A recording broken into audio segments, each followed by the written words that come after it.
Welcome back, everybody, to another deep dive. We love to take these fascinating journeys into the world of ophthalmology, and today we're going way back to 2009. Oh, 2009, that's going back a bit. It is, but Mhm. trust me, this is a deep dive you won't want to miss. We're talking about a paper that truly revolutionized how we think about glaucoma management. Oh, I'm intrigued already. You've got my attention. Okay, so the paper is called Self-Tonometry in Glaucoma Management, Past, Present, and Future. And you know what's amazing about it?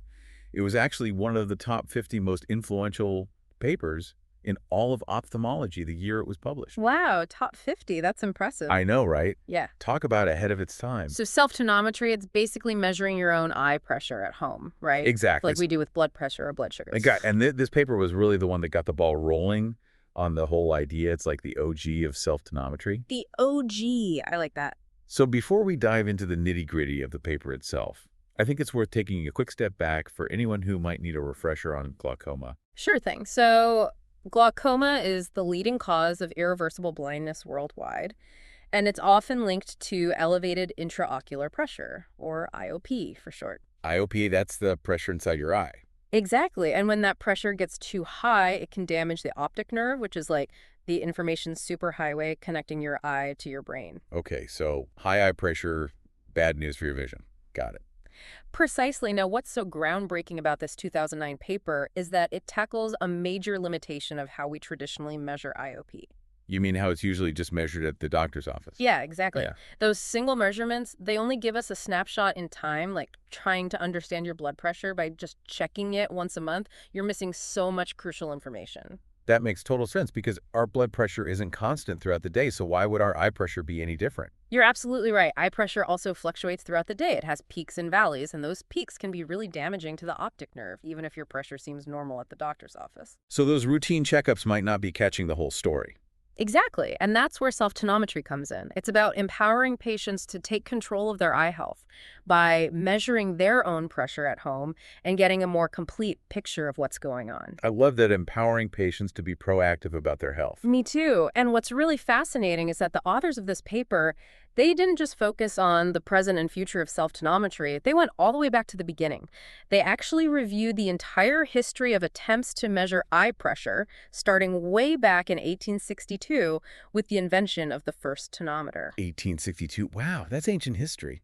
It is, and some of those early attempts were, well, let's just say a bit out there. Okay, spill the tea. What kind of contraptions are we talking about? Well, imagine this continuous IOP recording devices that were so bulky and cumbersome patients had to be hospitalized or even strapped to these head-mounted contraptions. Oh my gosh, that sounds like something out of a science fiction movie. Right, and you can imagine how comfortable and practical those were. Not very, I'm guessing? Not at all. There were even attempts to use scleral buckles, which are devices surgically implanted around the eye with built-in strain gauges to measure IOP. Whoa, surgery just to measure eye pressure? That's wild. I know, right? Talk about invasives.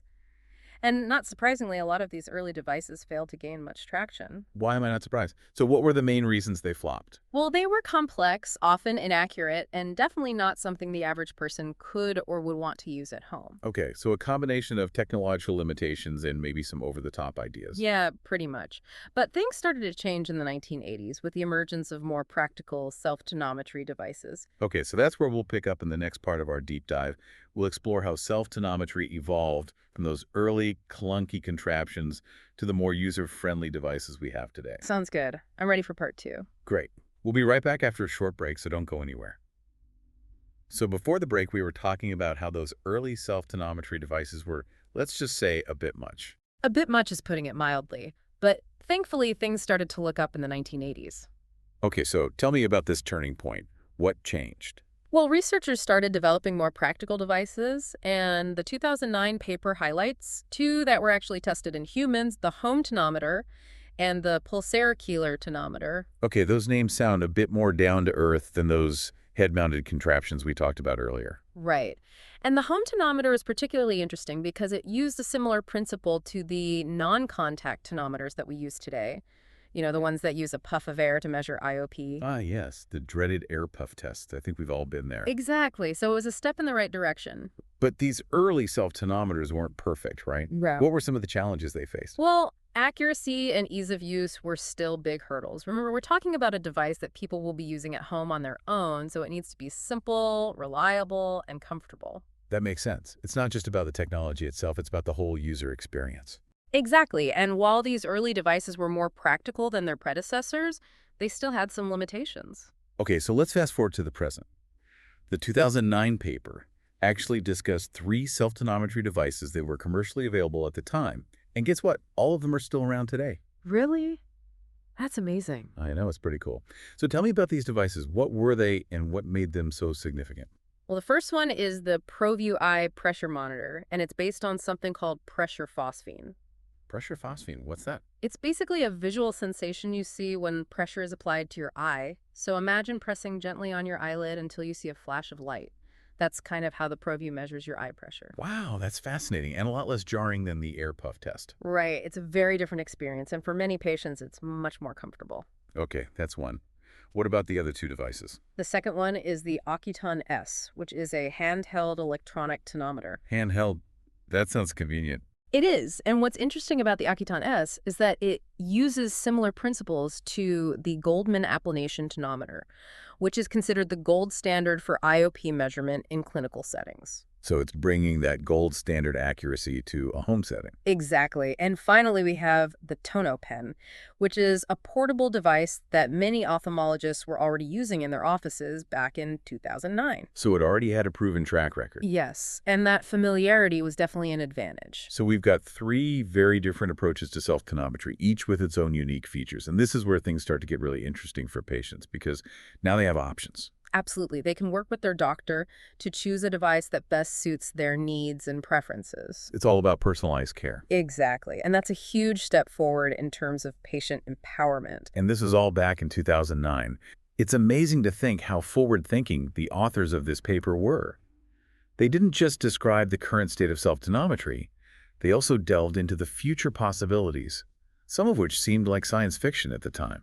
I know they talked about things like intraocular lens tonometers that could be implanted during cataract surgery to continuously monitor IOP. But you mean like a tonometer built right into the lens? That's incredible. I know, right? And they also discussed the possibility of sensing contact lenses that could detect IOP changes through tiny sensors. No more poking and prodding, just a contact lens that monitors your eye pressure. That's amazing. It is, and it's a testament to how far technology has come since 2009. Some of those futuristic concepts are actually becoming a reality. Okay, now I need to hear more about these advancements. Well, for example, there are now intraocular lens tonometers in development that can be implanted during cataract surgery, and they can continuously monitor IOP. So cataract surgery could not only restore your vision, but also provide a built-in long-term solution for monitoring your eye pressure. Wow, that would be revolutionary for so many patients. It would, and researchers are also making significant progress in developing those sensing contact lenses. You know, the ones that can detect subtle changes in IOP. Imagine wearing a contact lens that constantly monitors your eye pressure and alerts you or your doctor if there's a problem. That would be incredible. It's like having a personal eye pressure guardian angel. I like that, and it's not just about the devices themselves. Telemedicine and data analysis are also playing a growing role. We're now able to collect vast amounts of data from self-tonometers and other sources and use sophisticated algorithms to analyze patterns, predict risk, and personalize treatment plans. It's like having a supercomputer dedicated to protecting your vision. Exactly. But with all this excitement about technology, it's important to remember the human element. How do patients feel about self-tonometry? Is it empowering, or does it create anxiety? That's a great question. It's one thing to have all this amazing technology, but if patients don't embrace it or find it overwhelming, then it's not really serving its purpose. You're absolutely right. We can have all the fancy gadgets in the world, but if they're not user-friendly and patient-centered, they're not going to make a real difference in people's lives. So let's talk about the patient experience with self-tonometry. Well, studies have shown that most patients actually find self-tonometry empowering. Really? Yeah, they feel more in control of their condition, and they appreciate having a more active role in their care. That makes sense. Yeah. I can see how knowing your eye pressure readings would give you a sense of ownership over your health. Exactly. And it can also reduce anxiety. How so? Well, instead of constantly wondering about their eye pressure between doctor's appointments, they have concrete data. They can track those peaks and valleys we were talking about earlier. Oh, I see. So it's like taking the mystery out of glaucoma management and replacing it with knowledge and proactive action. That's a great way to put it. And of course, there are always some patients who might feel overwhelmed at first or anxious about taking on this responsibility.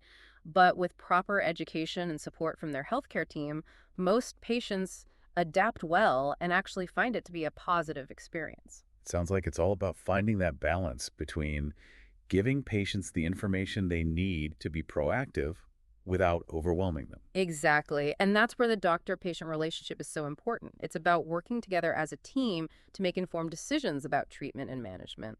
And that brings me back to something we touched on earlier about the 2009 paper, really foreshadowing this shift in the doctor-patient dynamic. Oh, absolutely.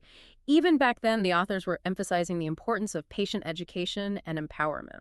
It's like they understood that self-tonometry wasn't just a technological advancement, it was a philosophical shift in how we approach healthcare. Right? It's about recognizing that patients are not just passive recipients of care, they're active participants in their own health journey. I love that. And it's interesting to think about how self-tonometry could have implications beyond just glaucoma management. You're right. It's not just limited to glaucoma. Researchers are exploring its use in monitoring patients after other types of eye surgery, like LASIK or cataract surgery. I hadn't thought about that. And it can also be used to screen for other eye conditions, like ocular hypertension, which is a risk factor for developing glaucoma. So self-tonometry could potentially become a routine part of eye care. Exactly. Just like checking your blood pressure or temperature. And think about the possibilities in telemedicine. Oh, absolutely. Self-tonometry coupled with remote monitoring technologies could revolutionize how we deliver eye care to patients in rural or underserved areas. That would be incredible. It would break down so many barriers to access. It really would, and it's just one example of how this technology is opening up new possibilities. It's amazing to think that a technology that was once considered controversial and futuristic is now becoming increasingly mainstream and has the potential to impact so many areas of eye care. It's a real testament to the power of innovation and the unwavering pursuit of better healthcare solutions. Well said. We've covered a lot of ground in this deep dive, from the fascinating history of tonometry to the cutting-edge advancements that are shaping the future of glaucoma management. It's been quite a journey, and I think the key takeaway for our listeners is that self-tonometry is much more than just a technological tool. It's a catalyst for change, empowering patients, transforming the doctor-patient relationship, and opening up new possibilities for how we deliver eye care. Couldn't have said it better myself. So to our listeners out there, we hope this deep dive has given you a newfound appreciation for the power of self-tonometry and its potential to revolutionize glaucoma management. And remember, knowledge is power. The more you know about your condition and the treatment options available, the better equipped you'll be to make informed decisions about your health. Absolutely.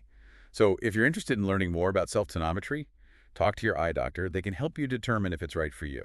And in the meantime, keep those questions coming. We love hearing from you and diving deep into these fascinating topics that are shaping the future of ophthalmology. That's right. We're always here to explore the latest advancements and breakthroughs with you. Yeah. So until next time, stay curious, stay informed, and keep those eyes healthy. See you next time.